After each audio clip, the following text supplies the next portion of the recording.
Welcome to Conversations. I'm Muqtadar Khan, your host, and today I'm going to talk to you about the reversals that President Trump is making on his H1B policies.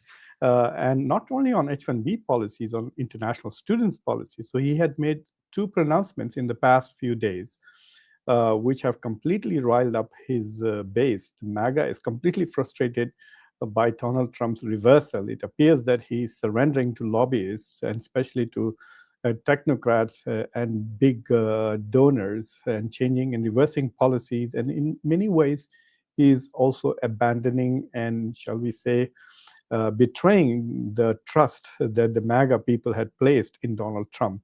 So first, let's watch this video from Fox News, in which he spoke with one of the Fox News hosts and dropped the bomb that their Americans lack talent, and therefore we need to bring people in on H1B visas, which clearly acknowledges that perhaps his policies in the past of trying to curb foreign migration of skilled workers was not a good idea. So let's watch this. You don't have certain talents, and people have to learn. You can't take people off an unemployment. Let me play it from the beginning. Republicans have to talk about it. And does that mean the H1B visa thing will not be a big priority for your administration? Because if you want to raise wages for American workers, you can't flood the country with tens of thousands or hundreds of thousands of foreign workers. I don't understand the logic of her question. For example, she says that if you want to raise the wages for American workers, you have to curb for migration of skilled workers from overseas. How's that? Like, why are we giving lesser pay to Americans when one of the criticisms of H1B is that foreigners who are coming to America are working for 80 hours a week for far less than what Americans with the same qualifications would demand. So in one way, there are those who criticize H1B for exploiting foreign workers, but basically paying less and getting more from foreigners who are not here just to work, but also are trying to seek a pathway to a better life and become American citizens, etc., and therefore are willing to be exploited for a decade or so in exchange for a life in America.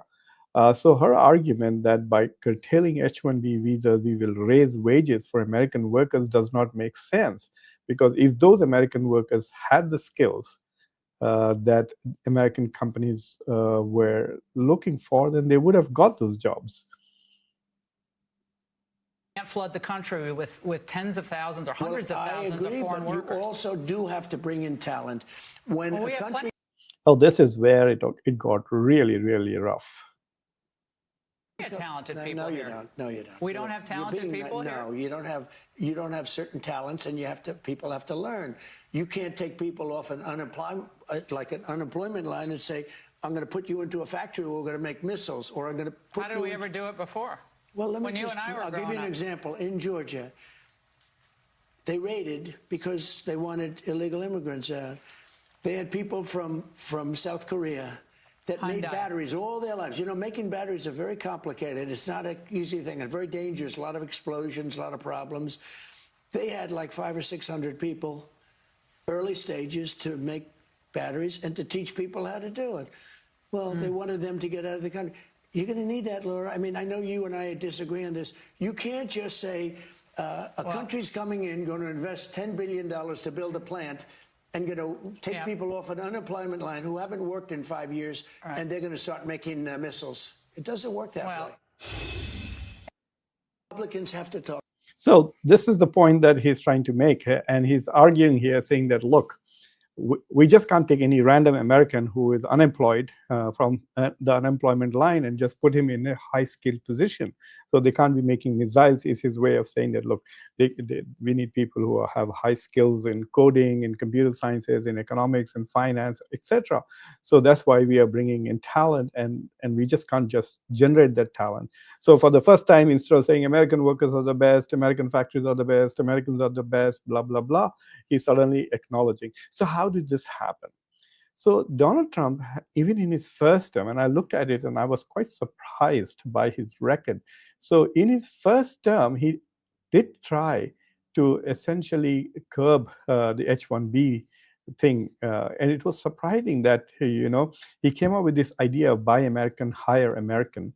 And then he passed an executive order in 2017 when he was elected the first time.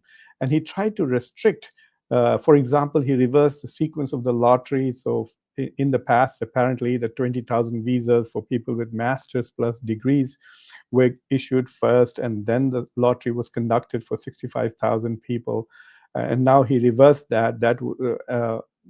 I don't know how that impacted really, but he tried in many ways to curb H1B, and he lost in the courts several times. So there were 2 or 3 cases where he completely lost in his attempts to curb H1B. So when he comes here in the second term, he's tried again, and he raised, if you all remember, he announced a $100,000 fee, and then that's the interesting part. So Donald Trump announces that I'm going to impose $100,000 fee on H1B visas, and people who are outside the country, they cannot come back into the country unless they pay the $100,000 fee. And if you remember, there was complete chaos. 70 to 71% of H1B visa holders are Indians, and so for them it was a huge problem. And so there are stories out there who talk about how people spend thousands of dollars trying to get back in before the deadline. But then he started making corrections to the same policy. So further said, no, it's only first-time applicants who will have to pay $100,000 in visa fee for H1B. The companies will have to pay it. Individuals themselves don't have to pay it. And if you're applying if you already have an H1B, you're just applying for an extension or renewal, then you don't have to pay the H1B fees. And if you're on H1, you can travel. So you don't have to pay the $100,000 to get back in. And then again, a little later, he made another change in the H1 policy by saying, look, if you are a student on F1 visa, you are a master student or grad students doing some specialized work, and then you're transitioning from F visa to H visa, then you don't have to pay $100,000 fee. So basically, he started restricting when that $100,000 barrier will be applied. And then now he comes out and basically makes this announcement that Americans lack talent, so we need to bring H1B people. So I have a feeling that very soon he might simply announce that we are getting rid of the $100,000 fee because it is becoming quite restrictive on people. And anyway, these talented people come here and make a lot more money for America. So why are we restricting them by imposing a $100,000 barrier? So I think he's preparing to announce sooner than later that he's going to get rid of the $100,000 fee for first-time applicants of students who have not studied in the U.S. But what is this all about, really? What is this happening? He also made an interesting observation. This was to Laura Ingraham, who's a Fox News host, and the MAGA crowd is just going absolutely crazy. They feel that he has betrayed them, and he's once again going back to the old format of bringing foreign workers, undermining, and then, of course, on top of that, he actually insults American workers. And that is not going to sit well with most MAGA crowd who think they are superior than foreigners. They think they are superior people by race. And by birth and by nationality. We are Americans. How can we be less talented than Indians or foreigners or Japanese or whatever? So now when Donald Trump is actually telling them that they're not as talented as potentially most H1B users are Indians, that doesn't sound good to him. But he also made another comment which kind of should have got more attention. It did get some backlash from MAGA, but not enough when he says that he's going to bring in 600,000 Chinese students to the United States. So in the past few years, the number of Indian students are around 300,000, 3 lakhs, and the Chinese students are about 240, 250,000. In the US, about 2.5 lakhs. And he is now, and that has been reducing. The Chinese students used to be the largest number of students in the United States, but since this whole tension with China has increased, we have started hiring and admitting less students in say STEM places. If a Chinese student applied for a PhD in nuclear physics or chemistry or mathematics or any advanced sciences, the universities were less willing to admit them. And so if you applied for political science, history, or English or something like that, they were getting. So the number of students who were applying to the US were being forced to either go towards non-STEM programs or they were being rejected. And then the scrutiny on Chinese researchers and scholars, there were a couple of arrests. All of that kind of dampened the enthusiasm. On top of that, we notice that there is a spike in the ranking of Chinese universities. I'm talking to you from Hong Kong right now. I'm here in Hong Kong at the Chinese University of Hong Kong to give a keynote address at a conference on the Indo-Pacific and shifts in balances of power. And let me tell you, for when I left the US last week, I saw a lot of announcements in India. They're saying that many Indian universities have qualified in the top 100 of QS Asian university rankings. There are none in the top 50, by the way. I'm going to do a special show on that. But the Hong Kong University of Hong Kong, or Hong Kong University, is number one. And I was looking at the top 10 are mostly Chinese universities. And even in the top 10 global ranking, you're beginning to see more and more Chinese universities becoming ranked much higher than many American universities, especially for STEM research.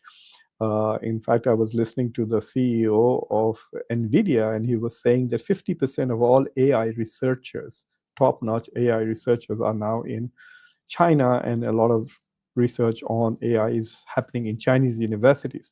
So a lot of Chinese students are going to Chinese universities and preferring to go there than come to American universities, pay extra money, stay away from home, and then face some kind of racial and other nationality-based discrimination. So all of that was already happening. That's why the number of Chinese students were being reduced. And then, bam, Donald Trump now announced that after he met with Xi Jinping, he told them that, oh, this is very good. We will check out on the students. We will do, obviously, our due diligence in evaluating them. And so we are going to bring in 600,000 Chinese students because our universities need them, and our universities will not do well without foreign students who literally bring about, he said, trillions of dollars, but I think the total amount of money that international students used to bring at the peak was $33 billion per year for the US.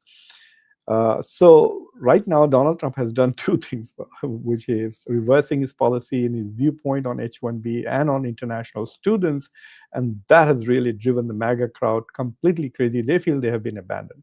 So let's try and understand why this is happening. So this lecture is about the tensions between national interest and special interest. So Donald Trump feels that it's paramount for national interest that we reindustrialize America. That's what all these tariffs, etc., is to bring back manufacturing to America. So the whole goal is to reindustrialize America. And he wants American workers to be doing serious work, all of that.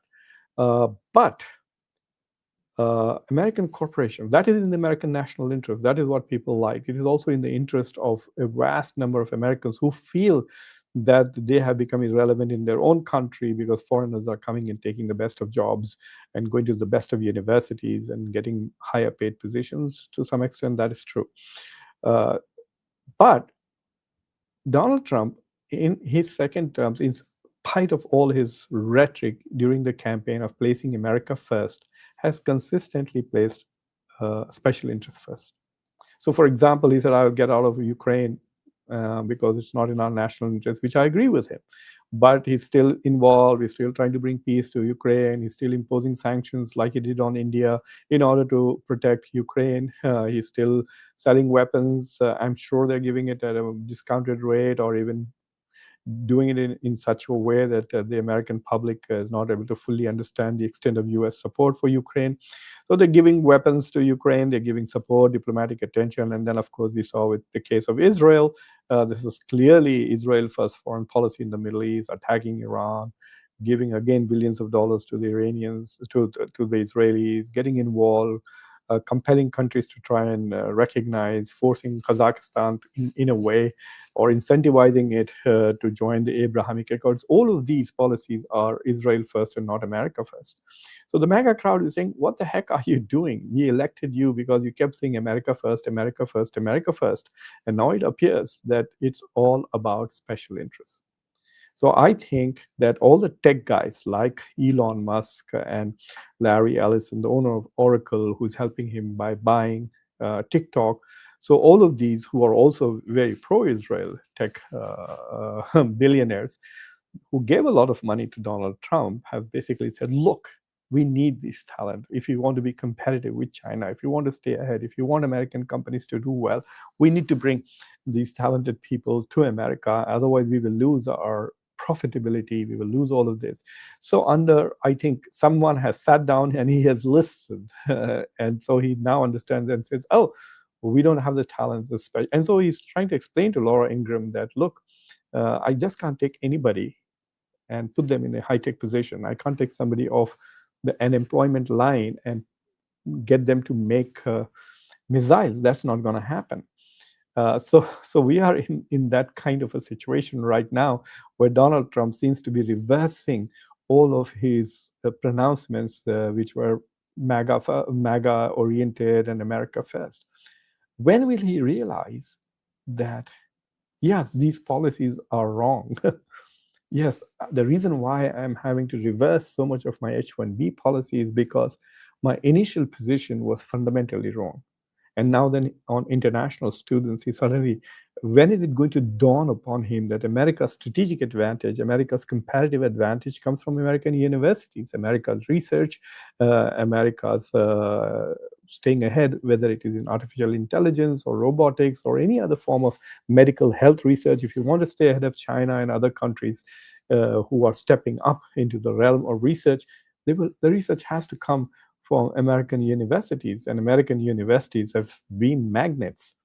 They have been attracting talent from all over the world, and if you want to give that up by eliminating H1B or making it difficult for H1B, making the life of international students miserable, I mean, this is really, they went really nasty, and then now they realize that the stupidity, either they have realized the stupidity of their policies or they just sold out.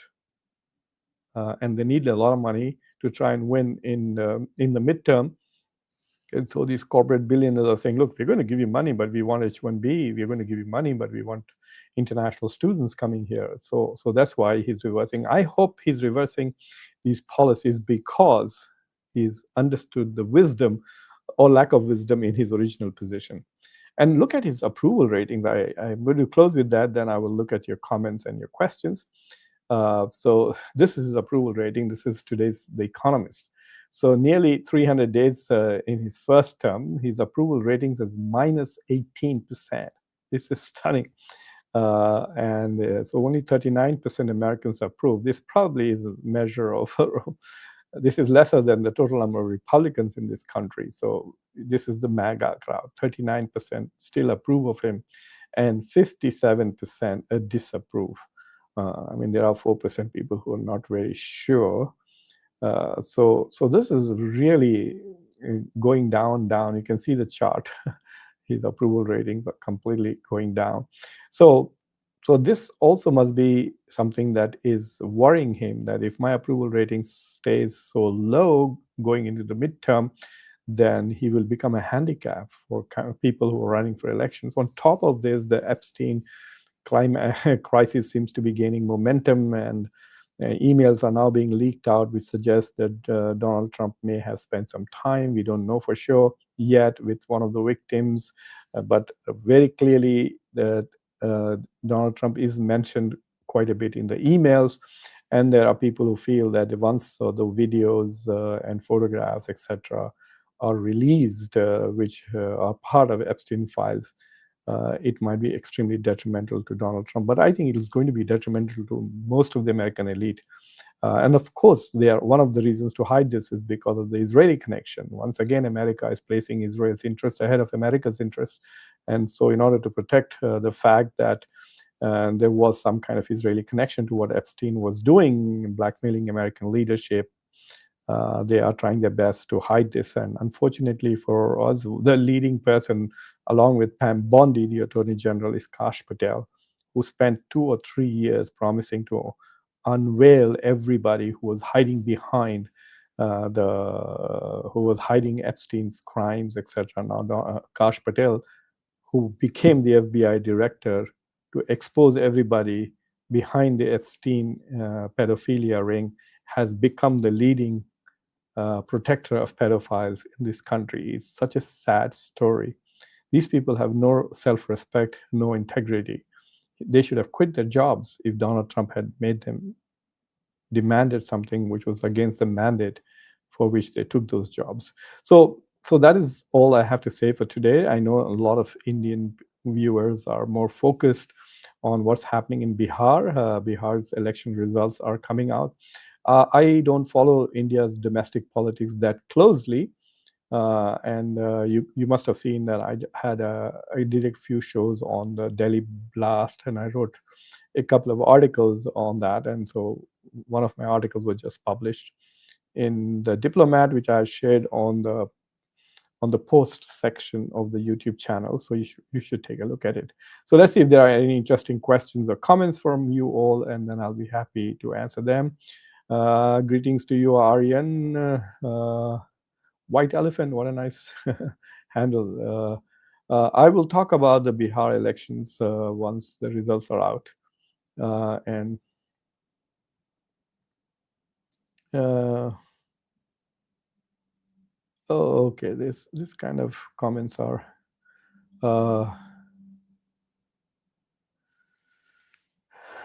people are making generalizations. Sabun, walaikum salam to you.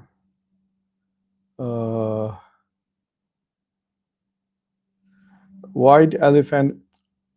The Delhi attack happened after the first phase of elections were over and before the second phase of elections. So the second phase was on 11. The attack happened on the 10th of November. If there is a significant pattern difference between the first phase and the second phase, so you could say that, in the first phase, NDA and India were going neck and neck. The Mahagathbandhan and NDA were going neck to neck. And then after the second phase, NDA went very far ahead and Gathbandhan fell behind.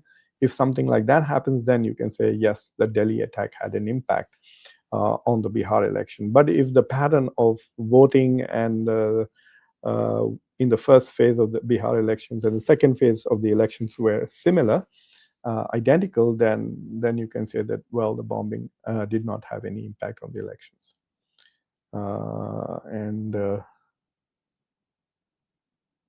Umar Mughal, it's a very interesting question. Are Democrats pro-China? Democrats have become very pro-tech. Basically, they're pro-money. These guys are both the parties guys are, leaders are all pro-money. They want money. And the money is now with the tech guys. So the tech guys are able to spend hundreds of millions of dollars on campaigns. Elon Musk spent something like $277 million to make sure that Donald Trump won. So whether you're a Democrat or whether you're a Republican, you want Elon Musk supporting you and spending his hundreds of millions. And these guys have literally hundreds of billions of dollars now. It's ridiculous how much money is concentrated in the hands of a few people. And so we don't really have democracies anymore in the world. We have oligarchies, these rich people dictating even to elected leaders what to do. And that is very sad. And talking about, like, for example, Eric Adams, the current mayor of New York, is going to Israel again. Why does the mayor of New York have to go to Israel? I think he's going today or tomorrow, because the billionaires who supported him want him to do that. And so that's why democracies are becoming weaker and weaker, even when their economies are doing well, because, well, economies that are doing well are producing billionaires who then are undermining democracy itself.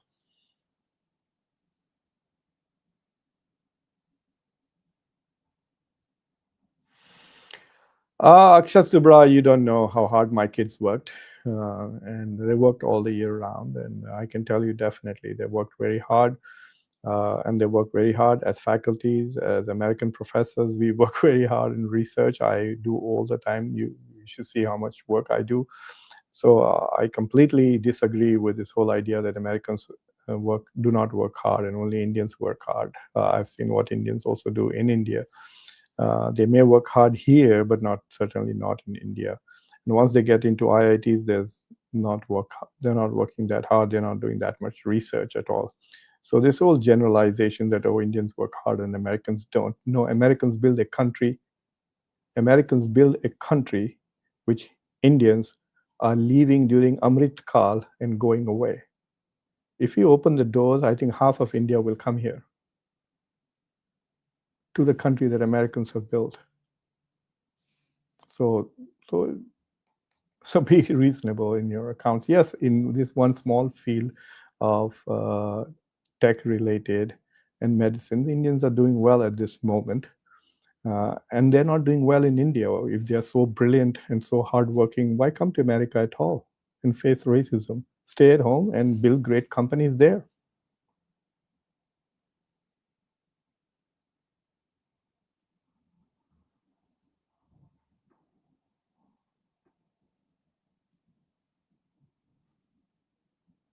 Good morning, Naveed, to you.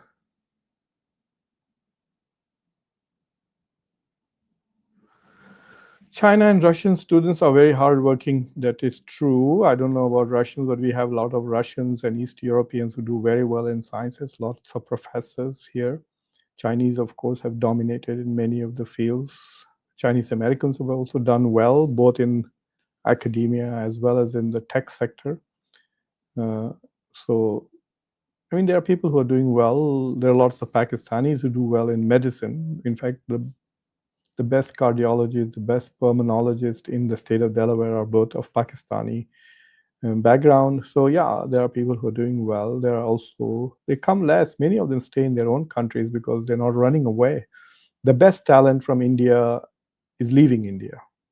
The best talent from England is living in England. They're happy there. Their best talent in Germany is living in Germany. They don't want to leave Germany and run away to America.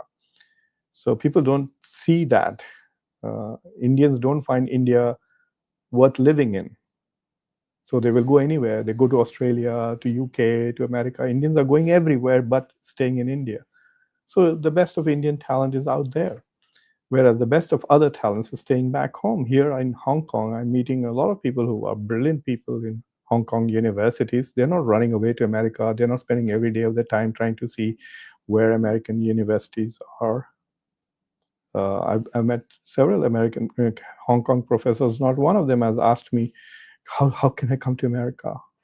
In fact, they are telling me, why don't you come here and teach, at least for one semester? It's the other way around. So people don't notice that.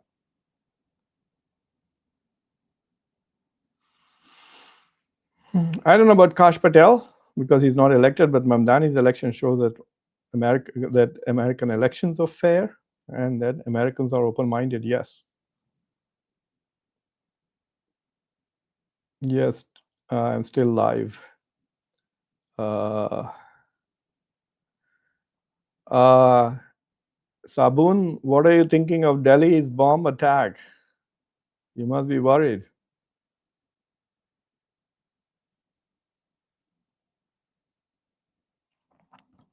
Oh, I'm in America because I love America.